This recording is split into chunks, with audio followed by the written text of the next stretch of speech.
Commander-in-Chief of the Defense Forces, Honorable Dr. William Samuel Ruto. Your Excellency, the Deputy President of the Republic of Kenya, Honorable Gachagua. Your Excellency, the Cabinet Secretary for Labour and Social Protection, Principal Secretaries, High Commissioners, Ambassadors, members of the Diplomatic Corps, ladies and gentlemen. Social protection has become integral to public policy in the world, and Africa is no exception.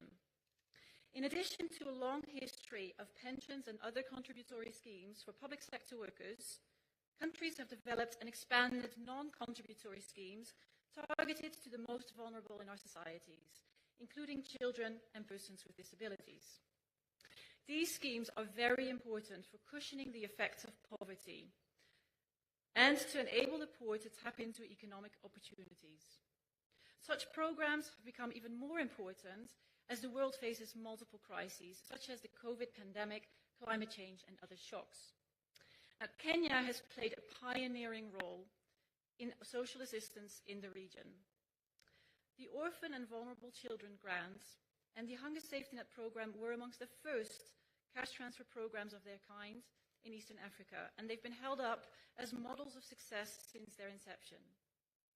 The country can also take pride in the fact that much of its social assistance is funded through domestic resources. Out of the 33 billion Kenyan shillings spent on social assistance, 80% is funded through government funding. And Kenya is committed to achieving universal health coverage, which is vital to the poorest in society. In addition, the Hustler Fund is another example of the country's innovative approach to social protection. Yet, despite these positive developments, more needs to be done. The world, including Kenya, faces high inflation and a cost of living crisis. Climate shocks are disrupting lives. Social protection and social assistance in particular are a vital component of the response to these shocks. Many countries are at a crossroads when it comes to social protection, and Kenya is no exception. Notably, the level of funding for social protection is not keeping pace with economic growth. For example, when we look at spending on the National Safety Net program, it has remained roughly at 0.3% of GDP between 2015 and 2021. And consequently, we see that, with the exception of HSMP and the old age pension, coverage of social assistance is declining for some programs, and in particular for the OVCCT that targets vulnerable children. This is a missed opportunity. Social protection and social assistance in particular play a vital role for addressing today's challenges and achieving Kenya's ambitious goals. First, social assistance can help respond to climate change. Around the world, there's now a push towards doing more than delivering an emergency response when a drought, a flood, or another crisis happens, and developing social protection systems that are flexible and that can adapt to shocks and crises. And we see the positive impacts of these investments, with people affected by shocks being supported much more quickly. Second, social assistance can boost human capital and economic growth. Social assistance can contribute to the government's plans for universal health care as it enables poor households to pay for out-of-pocket expenditures. It can also improve food security, and cash transfers combined with nutrition counseling can help reduce malnutrition.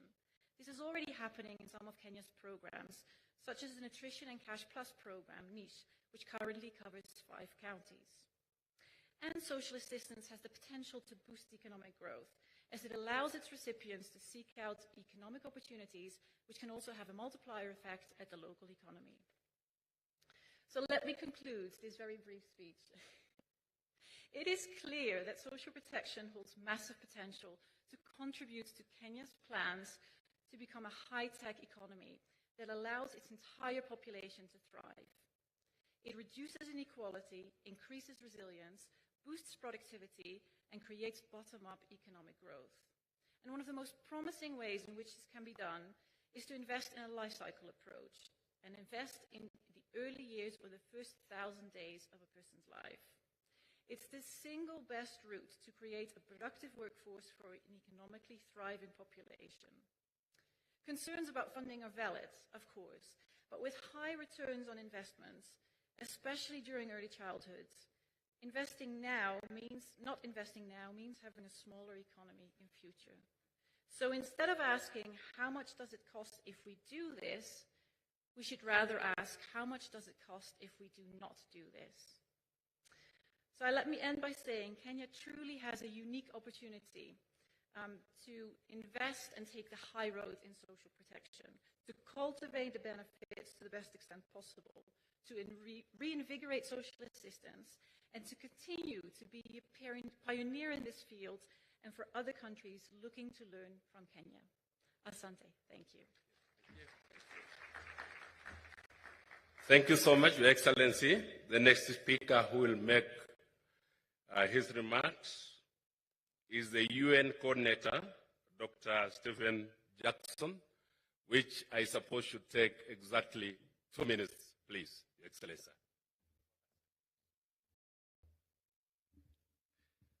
Asante sana. Mheshimiwa Rais, Mheshimiwa Naibu Rais, waheshimiwa marafiki, hamjambo. Your Excellency, social protection is the Nairobi expressway to sustainable development.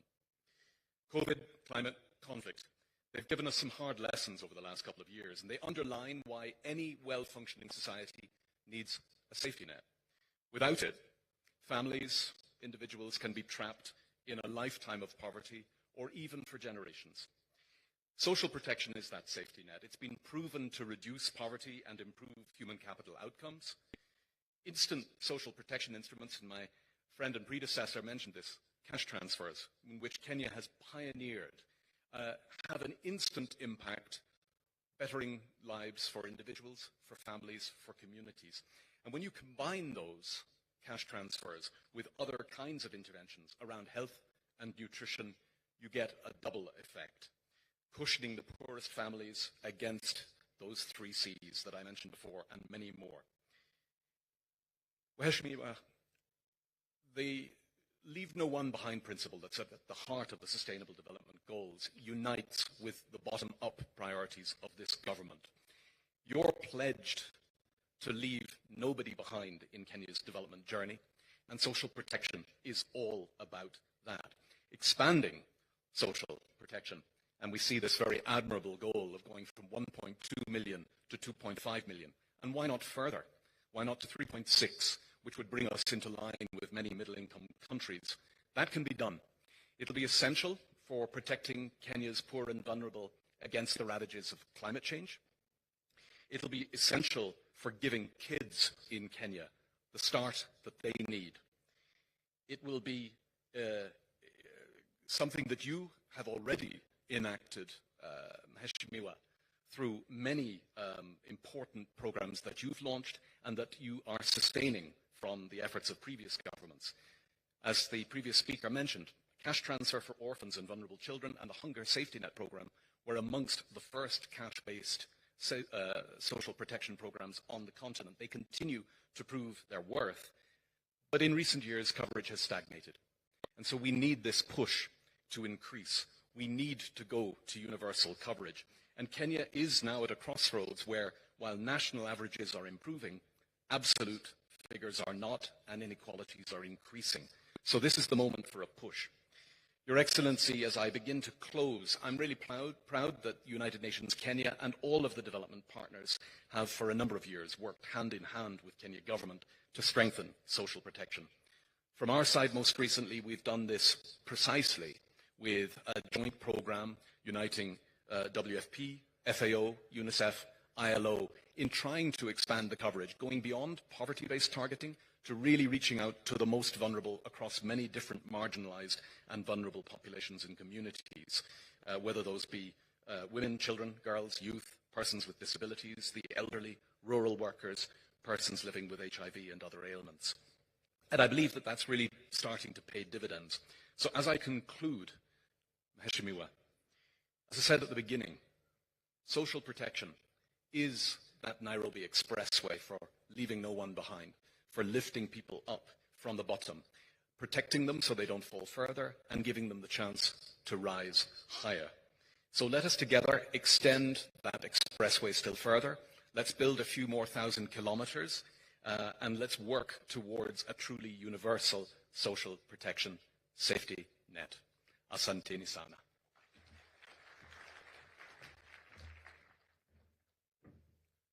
Thank you so much for the remarks. Your Excellency, I now call upon the tripartite parties, led by none other than the COTU Secretary General, Francis Atwoli, who will also donate his few minutes to the FKE CEO, Jacqueline Mugo. Please. Thank you very much, Your Excellency. First of all, I want to start by saying that this is a very important occasion because under tripartism arrangement, Your Excellency, this is where we belong. I want to recognize your Deputy, Brother Rigathi Gachagua, and also to recognize the chairperson of the Council of Governors, Sister N.Y. Guru. I want to also to recognize our Minister for Defense, Adan Duale, who is here with us, and my own sister, Florence Bore, who is in charge of this very important ministry of labor and social protection, with our two respective PSS, representatives of UN agencies, and other cooperating partners. I will try to be very brief because I'm told my time I've got to share it with my twin sister, Jacqueline Mugo. First and foremost, let me thank you, Your Excellency, for taking personal initiative and commitment on issues related to social security. I wish to equally appreciate the efforts being made by our parent Minister for Labor under the able leadership of our sister Bore. Sister Bore, historically, she came from us. She's part of the labor movement in this country, and she understands the dynamics in social protection and labor movement per se. The Central Organization of Trade Unions, being the only national labor center in this country, we support the government in this initiative, and for us to realize the adoption of the roadmap towards universal social protection for a socially just future for all Kenyans, we must work together. We have no escape route. That is the only route towards realization of total coverage on universal social protection, which is very important. Let me refer you all to the World Social Protection Report 2020 to 2022 on social protection as the crossroads in pursuit of a better future, which indicated that the road requires building permanent universal protection, social protection systems to provide adequate and comprehensive coverage to all and guided by the effective tripartite or under-tripartism arrangement as anchored to the International Labour Organization that regulates the world of work and that comes up with both recommendations and the international labour conventions that protect and urge member states to take keen interest in providing social protection to its citizens. Indeed, these are efforts essentially for preventing poverty and inequality, as well as addressing current challenges, in particularly those facing old age, like where I'm going, because I'm one and part of Kenya's senior citizens. Your Excellency, if you don't have hope when you are retiring, or when you are leaving your employment, or you are having hope against hope, since you didn't have anything in place to lay your hands on no social protection, you can hardly take 3 months living. The next place of where you will end up is in the grave. I want to thank you, Your Excellency. In your inaugural speech, you included issues related to social protection of Kenyans. However, let me call upon those running other occupational pension schemes not to view the changes and the seriousness you have taken to transform National Social Security Fund as a threat. This is a compliment, and I would urge them also, and I would urge planners and policy makers to come up with a policy that can condense all social security pension schemes into one large insurance scheme that can cover everybody. I don't want to go further. I want only to finish by saying that the International Labour Organization under Convention 102 of 1952 sets out the minimum standards for the provision of social security, just as the Constitution of Kenya 2010 and Article 43 on economic and social rights provides that every Kenyan citizen is entitled to pension and social security. I want to end there because I'm sharing my time with my twin sister, Jacqueline Mugo, by saying that, Your Excellency, your Hustlers Fund must be supported. Because if it succeeds, this will be a study case for so many countries, where the lowly placed people can just pick up a telephone and get a loan. It's not easy, it has never been practiced elsewhere, and you shouldn't abandon this area of social protection. And as I end up, I want to take this brief opportunity, Your Excellency, for having taken deliberate, very deliberate decision to provide us, workers, employers, and those people who are in various businesses, including platform economy, to give us what we call industrial peace. We have hope now, and that initiative must not go unsupported. We thank you for that. Thank you very much for listening for me. I invite my twin sister, Sister Jacqueline Mugo.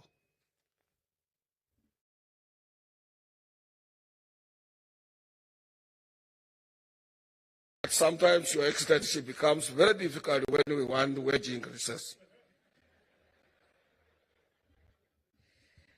Your Excellency, President William Samoei Ruto, our Deputy President, Honorable Rigathi Gachagua, the Cabinet Secretary for Labor, all protocols observed. As you can see, I'm living on borrowed time.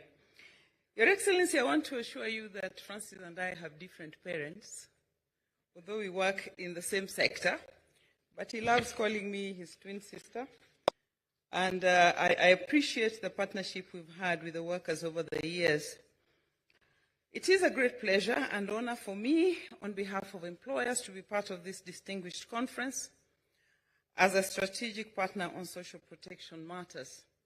Since I'm living on shared time, I will indeed be very brief. I believe the outcomes of this conference will directly impact the lives of many Kenyans. So we want to thank you, Your Excellency, for taking time to be here physically with us, because I believe that comprehensive social protection will make a big difference in the lives of many Kenyans. We know that a well-functioning, robust, and sustainable social protection system is the dream of all Kenyans in this country, young or old. And employers have keenly examined the Kenya Kwanza Manifesto and agree with the vision and aspirations contained therein. The challenge and the elephant in the room, Your Excellency, is financing. Just as the government is struggling with the fiscal space to finance its development, so are businesses. So we look forward to having social dialogue to find win-win solutions to address the challenges that face our economy. Employers have been part and parcel of the International Labour Conference that developed the many ILO conventions that deal with social protection, and we are committed to working with your government to fulfill the aspirations of those international instruments that we pass in Geneva, where we believe our CS will be leading us in June. We know that social protection is robust. A lot of work has been done in the area of social assistance. We are discussing pensions, but there are other 7 components of it that this country still has to grapple with. And we just want to say, Your Excellency, that we wish your government well, and we wish to work with your government closely to be able to find solutions that are sustainable towards these challenges that face our country. We believe that we must all rise to the occasion and do our part so that every Kenyan has access not just to social protection, but to affordable health care and indeed comprehensive social protection in this country. So with those few remarks, I want to thank you very much for listening to me, and I pray that the Lord would bless our government under your leadership, that you would bless our nation, and indeed make it rise to the high level that we all pray for. Thank you very much.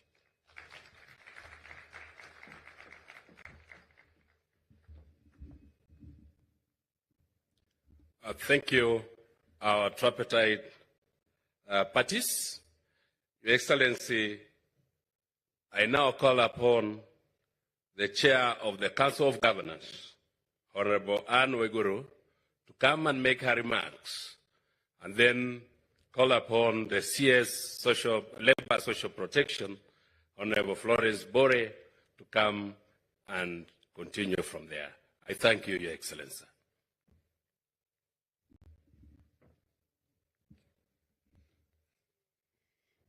Your Excellency, Dr. William Samoei Ruto, President of the Republic of Kenya and Commander-in-Chief of the Defense Forces, Your Excellency, Rigathi Gachagua, Deputy President of the Republic of Kenya, CS Florence Bore, our host, CS for Defense, Honorable Aidan Duale, fellow governors who are here, the Secretary General of KOTU, Dr. Francis Atwoli, CEO of FKE, Madam Jacqueline Mugo, Principal Secretaries, Ambassadors, High Commissioners, Mission Representatives, County Representatives, Development Partners, Private Sector Representatives, distinguished guests, ladies and gentlemen. It gives me a great pleasure to join you today to deliberate on a matter that is not only dear to us as duty bearers, but it is also of great importance to the citizens of this country. This conference is particularly relevant and significant given the challenging economic climate we are currently facing as a nation. We therefore laud the organizers of the conference, led by the Ministry of Labor and Social Protection, for putting together such an event, which will provide policymakers, experts, and citizens with a platform for discourse on what has been achieved so far and the strategies to be employed to achieve a desired future. Herbert Humphrey states that the moral test of a government is how that government treats those who are in the dawn of life, the children, those who are in the twilight of their life, the elderly, and those who are in the shadow of life, the sick, the needy, and the handicapped. Therefore, the moral test of this great nation will indeed be tested by the legal, institutional, long-term strategies and program frameworks we put in place to facilitate the realization of the right to social protection. Before the Constitution of Kenya 2010, several policy documents attempted to provide for social protection. While social protection has been implemented in Kenya from time immemorial, as evidenced in the various policy documents, it was only institutionalized through the Constitution of Kenya, which contains a comprehensive Bill of Rights in Article 43 that guarantees Kenyans' economic, social, and cultural rights. Therefore, the effective implementation of social protection measures is crucial to ensuring comprehensive development across all sectors of our country and guaranteeing its citizens their human rights. The well-being of citizens, particularly those who are disadvantaged and underprivileged, hinges on the availability of robust social protection mechanisms. investing in social protection is also a key way of achieving the Sustainable Development Goals in Kenya. It will help us meet several of the targets, including goal number 1, no poverty, goal number 2, zero hunger, and goal number 10, reducing inequality. Ladies and gentlemen, while Kenya adopted the devolved system of governance, its aim was to bring the government closer to the people and promote equitable distribution of resources and services across all regions and the country. Ultimately, devolution sought to facilitate the provision of efficient and effective services to citizens at the grassroots level in areas such as health, education, agriculture, and infrastructure development. That is the epitome of social protection, bringing services close to the people, to those at the bottom of the pyramid. Rightfully, county governments have made significant progress in social protection as follows. Owing to sustained resource allocation, averaging 30% of the total county budgets towards health programs, provision of health services has been enhanced. Access to safe water and sanitation has substantially also been improved in all the counties within the last decade. Notably, the provision of farm inputs and technical guidance from agricultural extension workers has led to improved agricultural outputs in the counties. There has been the establishment of municipalities to enhance the provision of services in urban areas, providing services that have targeted safety and security, such as street lighting. County governments have also ensured increased access to education through the introduction of school feeding programs at the ECDE level. County governments have also put in place robust social protection policies, which have provided a framework for the implementation of social protection programs while ensuring that vulnerable populations have access to basic services and social safety nets. As a country, we face significant challenges in implementing social protection programs. One of the main primary challenges is the lack of coordination in the implementation of such programs, both horizontally and vertically. This often leads to fragmented efforts. Many counties have limited financial resources and technical capacity to effectively design, implement, and monitor social protection programs. This has resulted in fragmented implementation, and sustainability of social protection program has been jeopardized. Ladies and gentlemen, social protection must therefore be integrated into the broader development strategies. We ask that the Ministry of Labour, together with the Kenya School of Government, work together with the Council of Government to effectively design and help us implement social protection programs and policies. We must also ensure that our social protection programs are inclusive and reach the most vulnerable members of our society, including women, children, and persons with disabilities, and the elderly. Your Excellency, I know that your government is keen on social protection. This keenness is a recognition that failure to invest in social protection systems can erode the gains made in our great nation. It is our view as county government that effective realization of social protection in Kenya is possible if we, 1, remove all financial barriers preventing access to health services and protecting Kenyans from the impoverishing effects of medical expenditures, 2, providing for the economic security and social welfare of workers and their dependents, especially in the case of income losses due to unemployment, work injury, maternity, sickness, old age, and death, strengthening governance by ensuring transparency and accountability in the implementation of the social assistance program, and restructuring institutions delivering on social protection within the context of devolution. These institutions include the NHIF, the NSSF, National Drought Management Authority, and the National Social Security Secretariat. On behalf of the 47 county governments, I want to reassure you that the counties are committed to delivering on social protection programs. In conclusion, ladies and gentlemen, I wish to state that the welfare of 46% of Kenyans who are living below the poverty line with 19% of them being in chronic poverty, can only be guaranteed if we put our heads together and make social protection policies, systems, and structures work.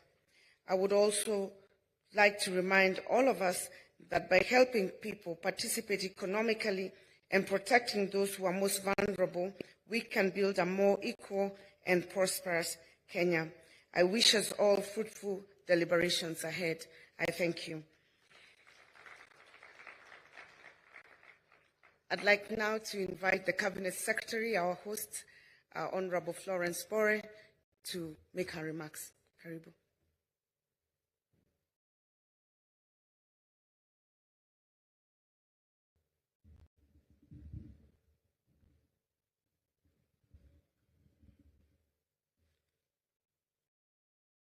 Your Excellency, Dr. William Samoei Ruto, the President of the Republic of Kenya, and the Commander-in-Chief of the Kenya Defense Forces, CGH, Your Excellency, Honorable Rigathi Gachagua, the Deputy President of the Republic of Kenya, my colleague, Cabinet Secretary, Honorable Duale, CS Defense, Principal Secretaries present, Chairs of Committees of Parliament present, our social partners, COTU and FKE, the British High Commissioner, Ms. Jane Marriott, the UN Resident Coordinator, Dr. Steve Jackson, country representatives of World Bank, UNICEF, WFP, FAO, and UNHCR, conference delegates, ladies and gentlemen, good morning. I welcome you all to this third Social Protection Conference that the Government of Kenya is hosting. This is a biennial event that brings together the social protection fraternity from within the country and across the globe. The purpose is to promote shared experiences and learning for improved social protection programming and increasing investments in the sector. In the words of the former US President Franklin Roosevelt, we are constructing a more inclusive society where no one is left behind. The objective of this conference is to promote the scale-up of integrated and adaptive social protection system aimed at addressing multiple vulnerabilities across human cycle risks. The theme is accelerating inclusive and integrated social protection system in Kenya. The strategies for expansion of coverage and improved shock responsiveness.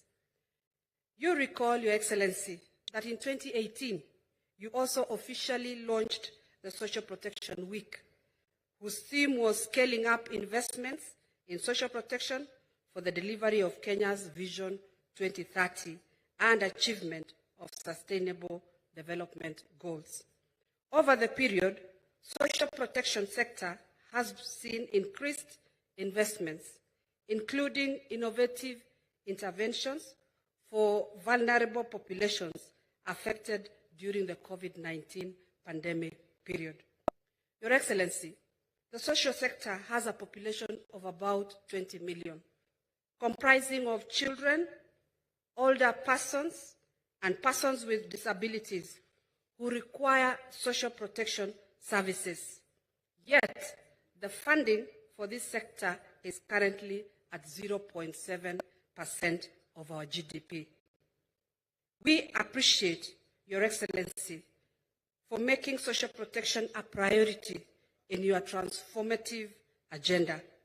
We continue to appeal for your support to ensure enhanced coverage to the unreached, sizable number of the poor and vulnerable populations in the country. My ministry will continue to enhance social protection delivery systems to ensure efficiency and effectiveness in the provision of services. This conference will culminate into a call for action which will guide prioritization of interventions for the sector over the next biannual period. I therefore call upon all the respective actors in this forum to build ownership and prioritize interventions that can help us realize progress towards a more sustainable, inclusive, and shock-responsive social protection within the period. We are privileged as a sector to have proactive partnerships that have lasted over a decade. The partners present here today have supported us in various fronts, including social protection policy and legislative agenda, technical assistance to the improvement and strengthening of social protection systems, financing joint programs like this one, and also implementing targeted programs to the populations that are yet to be covered through government support. The review of the Kenya Social Protection Policy 2011 and the Social Assistance Fund Bill, which are at the final stages of completion, have been made possible through our partners' technical and financial support. I wish to appreciate the immense support of the World Food Programme, the FAO, UNICEF, Foreign Commonwealth Development Office, FCDO, UNHCR, World Bank, state and non-state actors for committing their time, technical and financial resources in seeing through the preparation of this event to fruition. Mother Teresa, quote, she said, "Help one person at a time and always start with the person nearest to you." Your Excellency, social protection is about the bottom up, the people at the lowest point of the pyramid. I wish to thank you all for listening to me.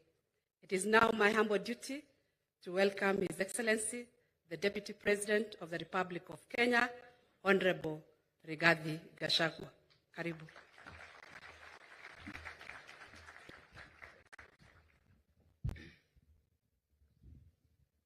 Your Excellency, the President of the Republic of Kenya, Dr. William Ruto, CS Labor and Social Protection, our international partners, the leaders of the labor movement, ladies and gentlemen, good morning.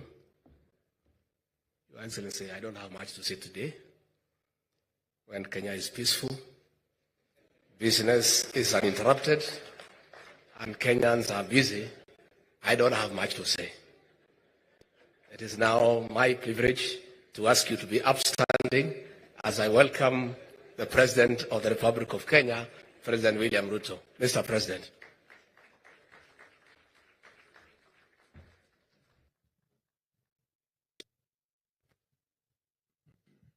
Thank you very much. Please, let's take our seats. Asante sana.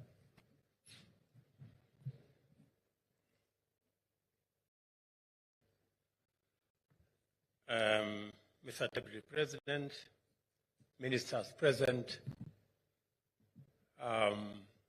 Permanent Secretaries present, the Chair of the Council of Governors, our development partners and social partners, distinguished participants, good morning. Today we begin a series of important events to mark a week whose significance is critical for the people of Kenya and essential to the government of Kenya. Our bottom-up economic transformation agenda stands on the foundation of creating sustainable capacities and viable opportunities for the empowerment of people at the bottom of the socio-economic pyramid. A unique feature of the bottom-up agenda, therefore, is that each pillar of our economic transformation is deeply embedded in commitments arising from Article 43 of the Constitution, which sets our economic and social rights as fundamental human rights. Through our universal health coverage pillar, we are discharging our constitutional mandate to actualize every Kenyan's right to the highest attainable standard of health and to healthcare services. Similarly, the right to accessible and adequate housing, as well as reasonable standards of sanitation, are being realized through the affordable housing pillar of the plan for the bottom-up transformation. Additionally, our agro-industrial and food security pillar attends to the right of every Kenyan to be free from hunger and to have adequate food of acceptable standards. The right to clean, safe water is catered for through the irrigation and the water harvesting components of our agro-industry and food security, as well as the cross-cutting enablers of our plan. The right to social security, as already observed, forms the bedrock of the strategy and the foundation of our governing agenda. As such, it permeates every pillar and therefore affects interventions across sectors. The right to education must be observed robustly as a basic indicator of commitment to enhancing inclusion, effective participation, productivity of citizens, and transforming national competitiveness. This event, therefore, is important to all of us. I am delighted with the progress we are making in focusing transformational attention to the social sector, which is the backbone of sustainable social development. The paramount question to be answered in the course of deliberations during this conference arises from its theme. Number one, first, what are we doing to accelerate the development of an inclusive and integrated social protection system in our country? Secondly, what are our strategic options for the expansion of coverage and improvement of shock responsiveness in order to leave no one behind? These are the foremost considerations in promoting and advocating for an integrated social protection system that can achieve increased coverage throughout the effective coordination of diverse actors in order to focus our full capacity on the people. Our philosophy of development is people-centered. We must empower the people to effectively actualize their potential by taking full advantage of economic opportunities and to have capacity to optimally benefit from development. We are confident as a nation and as government that we can simultaneously pursue rapid economic transformation and social protection at the same time, and that ultimately we shall achieve both of them. Social protection cannot wait until 2030, when we will have achieved our economic vision. If it does, the development achieved at the expense of or in exclusion of social protection will be hollow and fragile. We must undertake both commitments simultaneously because the standard of social protection is a good measure of sustainability and the promise of shared prosperity. The other urgent reason is that at the moment, too many people cannot afford a decent living. They are vulnerable, marginalized, and at the risk of being left behind. 16% of Kenyans today live below the poverty line. The number of people living in extreme poverty peaked during the COVID pandemic, reaching 8.9 million people. 26% of Kenyan children are under the age of 5 are stunted. Undernutrition is depriving them of normal growth, development, and is robbing them of their full potential. Older citizens, orphans, and vulnerable children, as well as people living with extreme disability, have a right to receive support now, and it is grossly unjust to wait even for a moment, for whatever reason. And that is why Cabinet has now approved that from June 1, the social protection cash transfer money will be disbursed before salaries of public servants is disbursed. I know for a very long time we've had social protection cash transfer money disbursed 3, 4, 5, 6, maybe sometimes 7 months after they are due.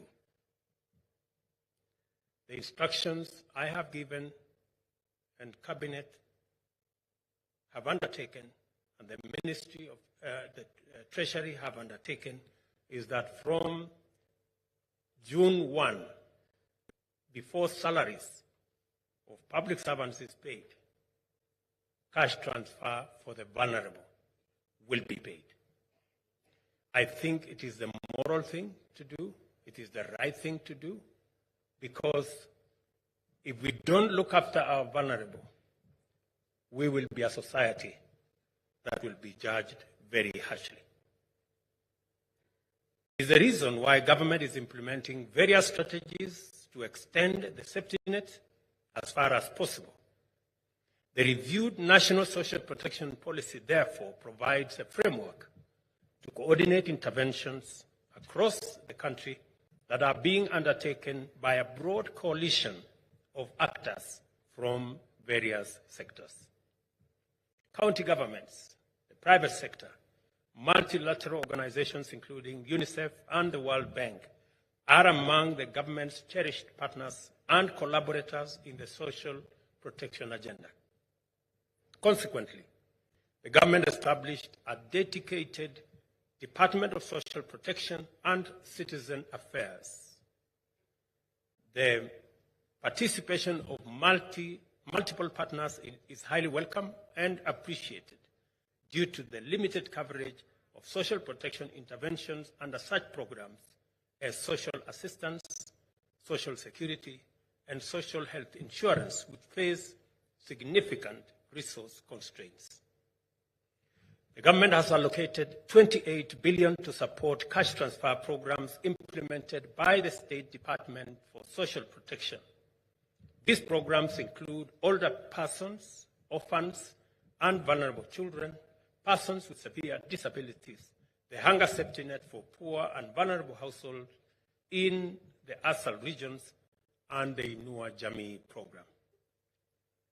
We are committed to effectively ring-fencing budgetary allocations for social protection programs and further securing them by ensuring their fiscal sustainability.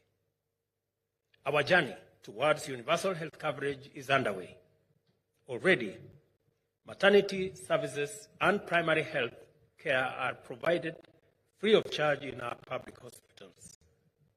At the same time, people who earn low incomes, poor and vulnerable households, are receiving much-needed financial relief from the introduction of subsidized health insurance cover through the National Social Insurance Fund. National Health Insurance Fund, 223,000 vulnerable households with bona fide NHIF membership have access to services including cancer care. Again, on this front, we are in discussion with stakeholders in that sector to actualize the commitment I made to the people of Kenya that we will make NHIF contributions affordable. At the moment, the lowest contributor pays 500 shillings. We have worked the numbers. It will be possible, beginning later this year, to pay 300 shillings and still keep the cover. Again, so that we can expand the number of people whom we can carry on board the National Health Insurance cover. Again, we are redesigning the whole delivery of health cover or health facilities. We are having conversations with the county governments, and within the next few weeks, we will be rolling out the program that will also make it possible for us to now pay stipend to the 100,000 community health workers or volunteers across the country, again as a means to bring the people at the bottom of the pyramid on board health services. Malnutrition and undernutrition are severely punitive burdens for children. They also increase susceptibility to other diseases and the financial cost of treatment. In 2014, the cost of hunger survey estimated that costs associated with underweight children were 13.1 billion, while those associated with acute respiratory infections, acute diarrhea syndrome, fever, and malaria was approximately 800 million. To provide comprehensive protection for young children, the State Department of Health, Social Protection, Education, and Agriculture will strengthen their collaboration and coordination mechanisms to serve more vulnerable children and secure their present as well as their future. Again, to make sure that all our children attend school. I did make a commitment, and we are in discussion with the counties, that all our schools, especially in our informal settlements, in our arid and semi-arid areas that have challenges to access to food, we have undertaken that every county government that provides school feeding program, we are going to match the funds as national government so that we can get more and more of our children to access food in school. I appreciate on this account the partnership of UNICEF and the World Bank with the government in the nutrition improvement for children through cash and health education program, economic inclusion. Inclusion, as well as the Universal Child Benefit Program, which is being piloted in Kisumu, Embu, and Kajiado counties. Beyond tackling malnutrition, these interventions also address exclusion by increasing the social protection cover of the vulnerable and supporting their economic empowerment to enhance resilience. Traditionally, the youth, women, and persons living with disability face tremendous obstacles in accessing opportunities to participate in development that they have been virtually excluded from meaningful economic activity. The financial vehicle to deliver this inclusion and ignite vigorous economic activity among vulnerable and marginalized Kenyans is the Hustler Fund. And a lot has been said about the Hustler Fund. This is a fund that is now about 4 months old. We have disbursed 23 billion shillings through that fund. We have 7 million Kenyans who borrow regularly on that fund. And because we introduced a savings component, already 1.35 billion shillings has been saved by people borrowing as less as between 500 and 1,000 shillings. Recently, we included, even for those who do not want to borrow any money, we included a component in the last 1 month for those who just want to save. And already in the last 1 month, 7 million shillings has been saved on that platform. And I am encouraged that there are many Kenyans who are prepared to walk with us the journey of saving so that we can also reduce vulnerability to people and give them a chance to access resources when times are difficult. The financial other programs include the redesigned National Youth Service, and I will be making some statements about the National Youth Service and how we are going to redesign it. The Youth and Wealth Fund Enterprise Funds, as well as the National Fund for Persons with Disability. The youth access to government procurement opportunities, as well as the youth training and internship program, are also frameworks to facilitate the inclusion and empowerment of formerly neglected, yes, yet immensely critical demographics.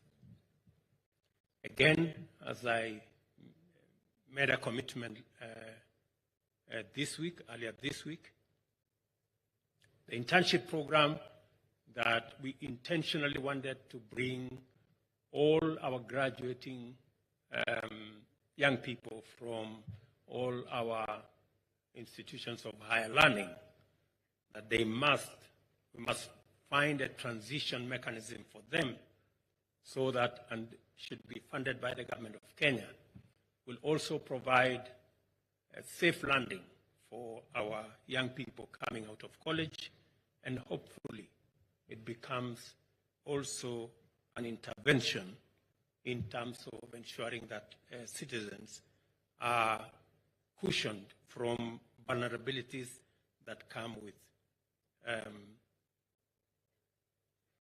looking for opportunities for work. Another exemplary and promising collaboration with our partners is the Kenya Socio-Economic Inclusion Project, involving the government and the World Bank, aimed at diversifying social protection programs and transitioning them from dependency on government funding into income generation. Through tested graduation models, these interventions are presently underway in Taita Taveta, Murang'a, Makueni, Marsabit, and Kisumu counties. We have made steady progress in inclusive education over the past 20 years, when free and compulsory primary education was inaugurated. Over the years, free day secondary has been introduced to complement it. We have now implemented 100% transition and established a pathway framework to anchor tertiary education with emphasis on technical and vocational education in our TVETs.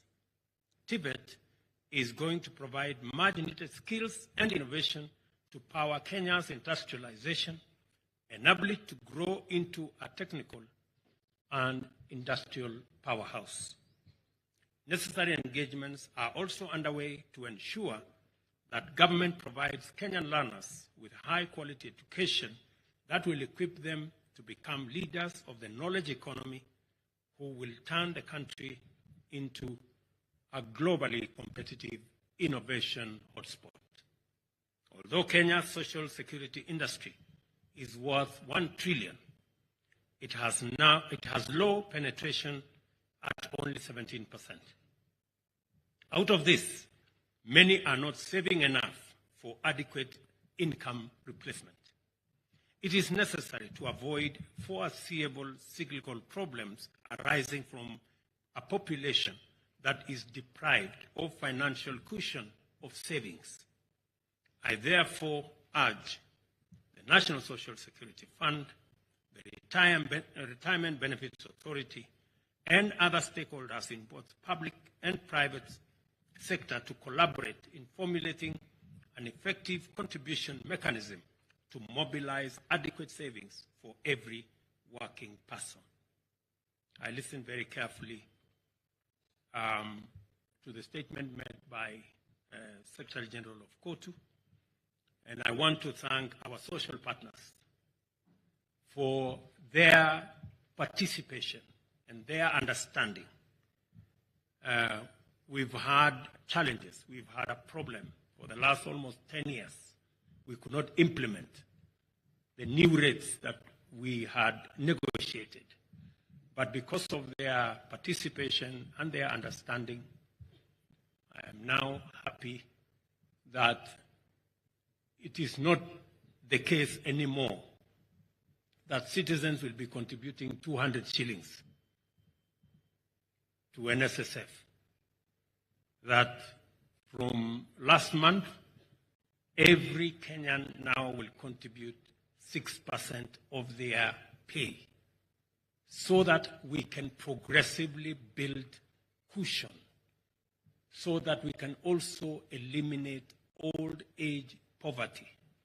Many of the people that we have on the cash transfer program are former workers, people who worked, but because the culture of saving was absent in their retirement, as you heard Dr. Atuoli say, many people do not survive the first 3 months or 1 year when they get out of work because they do not have a cushion. I am very confident now going forward, we will improve our savings as a percentage of GDP from the current between 8, maybe 10, maybe 11%, when other countries like in the West are anywhere between 40 or 50%. In fact, some are at 55% saving as a percentage of GDP. We are at about 10. It means we have a long way to go. I am very confident that with the awakening that savings is not a tax, savings is not a burden. It is your money that you have set aside for that day when you need it desperately. And it is the culture we must build. Old age poverty is one of the biggest problems we have in Kenya. And it is contributed significantly because we have not built the culture of savings. And with the new program, I want to urge every Kenyan, even if you don't have a salary job, make it your intention to save for tomorrow. That is why even in the lending that we are using, even the lending we have in the Hustler Fund, we made a mandatory 5% saving. And in just 4 months, we have managed a saving of 1.3 billion. I am confident that with the new rates, of our National Social Security Fund, we will be able to double the resources we have as savings in the next 8 or 9 years, to double what we have today. And we will progressively move our savings as a percentage of GDP from 10%, possibly in the next 10, 15 years, to between 20 and 25%. I think we will be moving in the right direction as a nation. And I want to thank all Kenyans. I know we have fought in court, but we have also negotiated on tables. And a combination of all that has now given us a way forward. I believe that the time has now come for us to actualize the Social Assistance Fund for vulnerable groups, as mandated in Vision 2030. The State Department and the State Law Office should liaise with parliamentary leadership to expeditiously generate the necessary legislative framework to make this a reality. It is now time to recognize our partners in this fundamental critical undertaking. Our county governments, led by the chair who is here, have emerged as focal points of collective action in social protection. Thank you very much, Madam, and your team. The World Bank, UNICEF, and the World Food Programme have been indefatigable and effective traditional partners of the government, as well as the International Labour Organization, Food and Agriculture Organization, the Foreign and Commonwealth Development Office, and the Save Children Fund. Many private sector entities have also contributed, especially under the corporate social responsibility framework. I want to very sincerely thank all our partners for their immense contribution to the success of social protection in Kenya. I encourage more participants and more partners to join in this noble undertaking and hasten our progress to full social protection cover in Kenya. As a means and an end of sustainable development, we are investing in the people through social protection to enable them participate in and benefit from the economic transformation of our nation. This requires collaboration. It requires building a bigger coalition of partners, of Kenyans, of private sector, of the public sector, all of us acting in concert so that we can actualize social protection as a mechanism of ensuring that no one is left behind. I now declare the Kenya Social Protection Conference and wish you very fruitful deliberations officially open. Thank you very much. God bless you, and God bless our great country. Asanteni sana.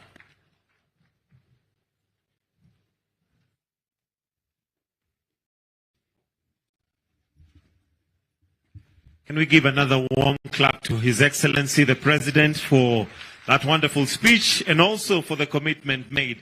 Your Excellency, with your permission, at this point, as a sign of the commitment made, would like to request that you just sign the board there, which will remain as a clear sign of the commitment that has now been made in this regard. We'll also request that the British High Commissioner to Kenya, Madam